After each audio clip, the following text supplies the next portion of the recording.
Tulad ng message kanina, ito yung maging guide ninyo para mas lalo kayong magkaroon ng matagumpay na pagsasama.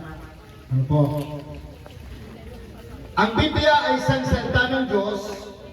Tanggapin ninyo, kapatid na Jason, kapatid na Loisa, ang kaloob na ito bilang matibay at matatag na pundasyon ng inyong pag-aasawa.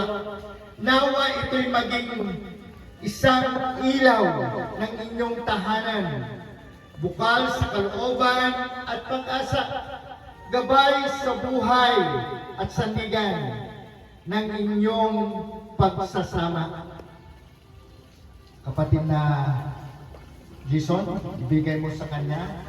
Pwede bang ipatong nyo yung kamay ninyo? Ayan, pray tayo. Lord, salamat dahil po sa oras mo ito. Kinikilala po namin na ang salta mo ay buhay at meron kang gagawin para sa mag-asawa po nito na si kapatid na Jason, kapatid na Loisa. I-bless niyo po sila, Ama. Tulungan niyo po sila na patuloy na hanapin ka at patuloy na magtagumpay po sila sa kanilang buhay pamilya. Sa pangalan ni Jesus. Amen. Amen. Ayan, asan po yung ating pong aras?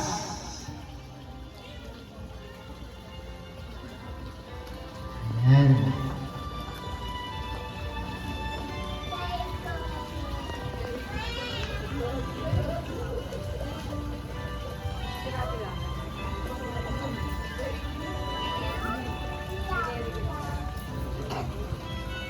Ayan, ang aras po ay simbolo ng pagpapala ng Diyos at ito ay bibigay ng lalaki sa babae katulad ng message kanina, ano?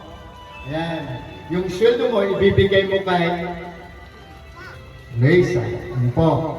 At isang pangako na ang lahat ng kayamanan ay pag-aari ninyong dalawa. Ano po?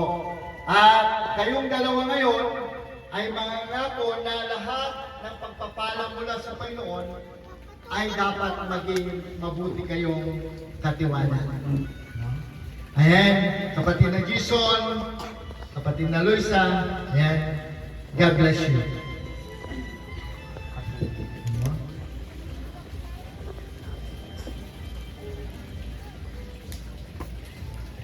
Ayan, darako na po tayo sa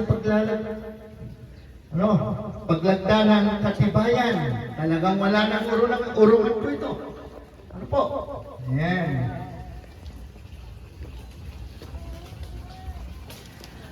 Nais kong hilingin yung mga ninong at ninang. Gusto ko pong maging witness po kayo. Ayan, halip kayo rito. Palibutan po ninyo sila. Ayan, habang pinipirmahan yung kanila pong marriage certificate. Ayan.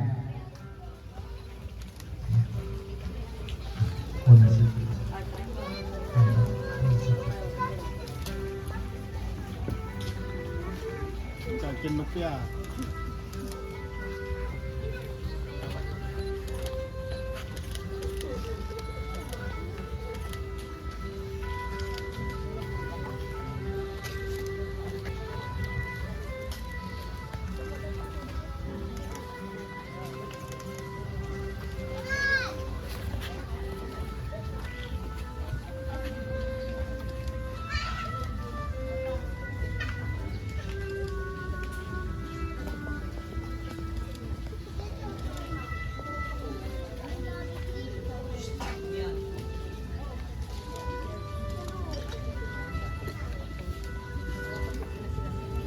Tayo po'y manalangin.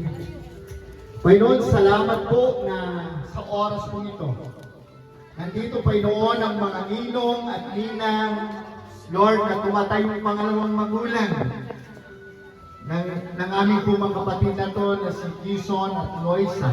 I-bless you, Panginoon, ang mga ninong at ninang nito. Pagpalain mo po sila, Panginoon.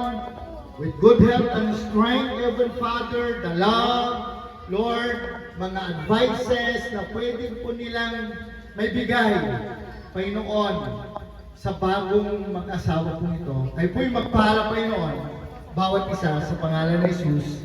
Amen and Amen. Ayan, pwede na po kayong makaupo. Salamat po mga ninong at ninang. Ayan, asan po yung ating pong cord? Pwede po bang pakialis?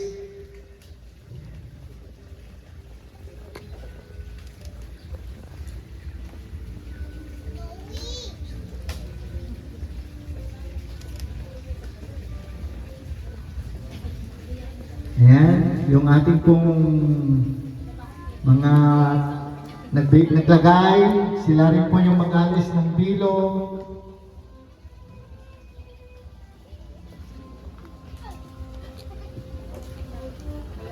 Ayan, tumayo kayo. Ayan.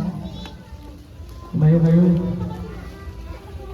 Tayo darako ngayon sa pagsisindi ng Candle Unity. Ayan.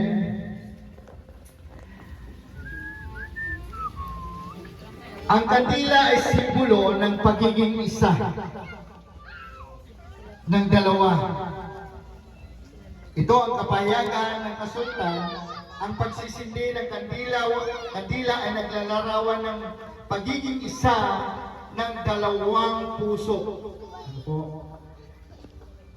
Isang buhay na pinagsama ng Diyos na di dapat paghiwalayin ni numan.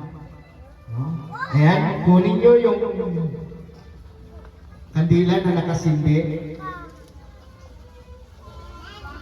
Ayan. Ayan.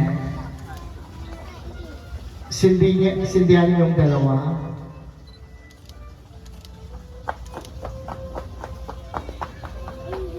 At ang kandilang yan ay nagsisimbolo ano po, ng ating Panginoong Kristo, na siya matin ang nagsabi, I am the light of the world. Ano po, kapatid na Jason, kapatid na Loisa, ano po, ang Panginoong Isus ang maging ilaw nyo sa inyong pagtahan, sa inyong buhay pamilya. Ano? Pwede ba hawakan niyo ulit yung ano? Ayan. Kapatid na Luisa, pwede mo bang patayin? Ayan. Ang pagpatay ni kapatid na Luisa, nagsisimbolo na mahina siya. Ano po? At kailangan niya ng lakas.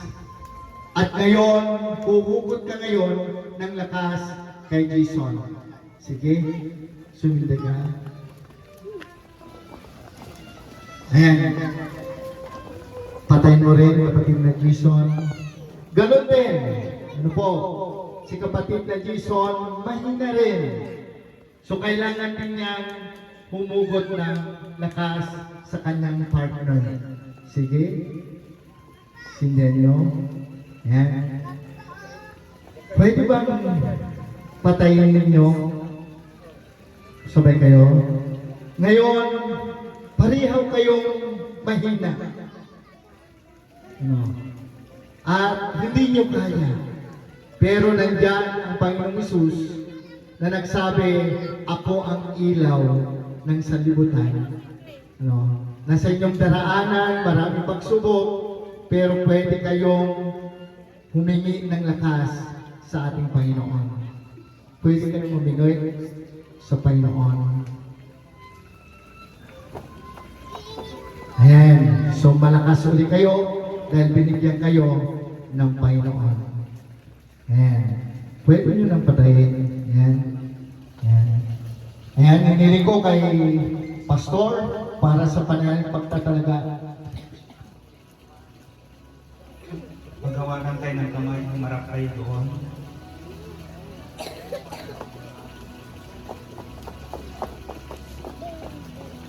Hawakan mo ng kamay yung magiging asawa, Brother Jason. Bilang lingkod ng Diyos na pinagkalooban ng kapamahalaan, Republika ng Pilipinas na mag-solemnize ng kasal sa anumang panig ng ating bansa. Mula sa araw na ito, December 15, 2023, 5:51 p.m. aking idinideklara na si Jason at Luisa ay mag-asawa na. Palakpakan natin sila. Mr. and Mrs. Jason and Luisa Gapasig, purihin ang Panginoon. Tumayo po tayong lahat, mga kapatid. Iunat po natin ang ating kamay tungo sa kanila at magsambit tayo ng pagpapala. Makapangyarihang Diyos, may gawa ng langit at lupa, nandito ang bagong mag-asawa na si Jason at Luisa. Dalangin ko ang iyong pagpapala mula sa langit ay inyong ibuhos para sa kanila. Kalakasan, Panginoon, promosyon, at lahat ng aspeto ng kanilang pangangailangan ay inyong ipagkaloob. Bigyan niyo sila, Panginoon, ng matatag na pamilya. Maraming anak, Panginoon, na magbibigay ng kasiyahan sa loob ng kanilang tahanan. At ganun din, Panginoon, lahat ng planuhin nila na naaayon sa inyong kalooban, ito ay magaganap at matutupad. Sa inyong mapagpalang kamay, Panginoon, pinagkakatiwala ko si Jason at Luisa. Sa ngalan ng Ama, ng Anak, at ng Espiritu Santo. Amen.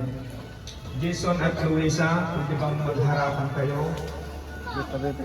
Hintayin mo natin yung para picture. Doon po kayo picturean po ninyo. Dahan-dahan lang para makuha sa camera. Jason, pwede mo na halikan ang iyong asawa. Dahan-dahan lang kasi iyong-iyo na siya.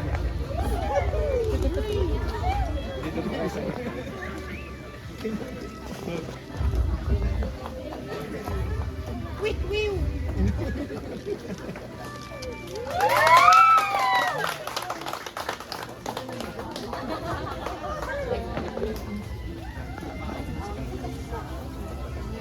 Isa pa daw, isa pa daw. Isa pa daw, hindi daw nakuha.